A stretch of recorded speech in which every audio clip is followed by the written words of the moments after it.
పరిశుద్ధ గ్రంథం ఛానల్ వీక్షిస్తున్న ప్రతి ఒక్కరిని దేవుని పేరిట వందనాలు తెలియజేసుకుంటున్నాం. ప్రేమ, సంతోషము, సమాధానం సదా మీకు తోడే ఇంటి నడిపించిన గాక. నిన్నటి దినాన కీర్తనల గ్రంథం 64వ అధ్యాయం చదువుకున్నాం. ఈరోజు కీర్తనల గ్రంథం 65వ అధ్యాయం చదువుకున్నాం. దేవా, సియోనులో మౌనంగా నుండుట నీకు స్తుతి చెల్లించుటే. నీకు మొక్కుబడి చెల్లింపవలసి ఉన్నది.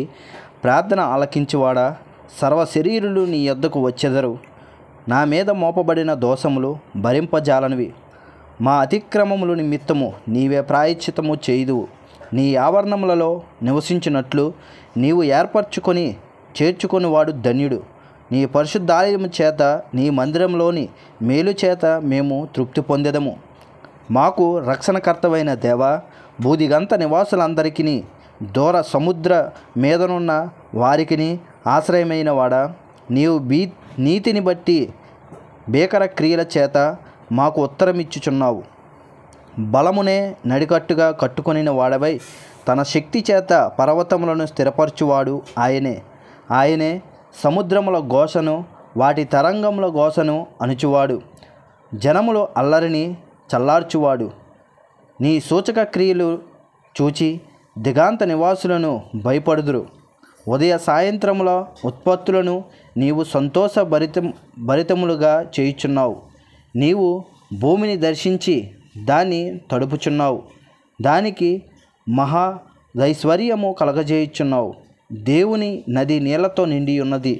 నీవు భూమిని అట్లా స్థిరపరిచిన తరువాత వారికి ధాన్యము దయచేయుచున్నావు.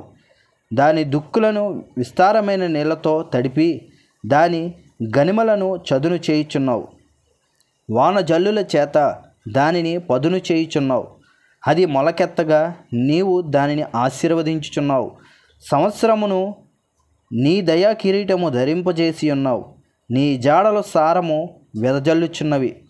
అడవి బీడులు సారము చిలకరించుచున్నవి.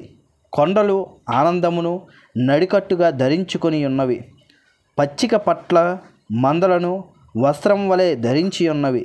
లోయలు సస్యములతో కప్పబడి ఉన్నవి. అన్నీయు సంతోషధ్వని చేయుచున్నవి. అన్నీయు గానము చేయుచున్నవి. ఇంతటితో కీర్తనల గ్రంథం 65వ అధ్యాయం పూర్తయింది.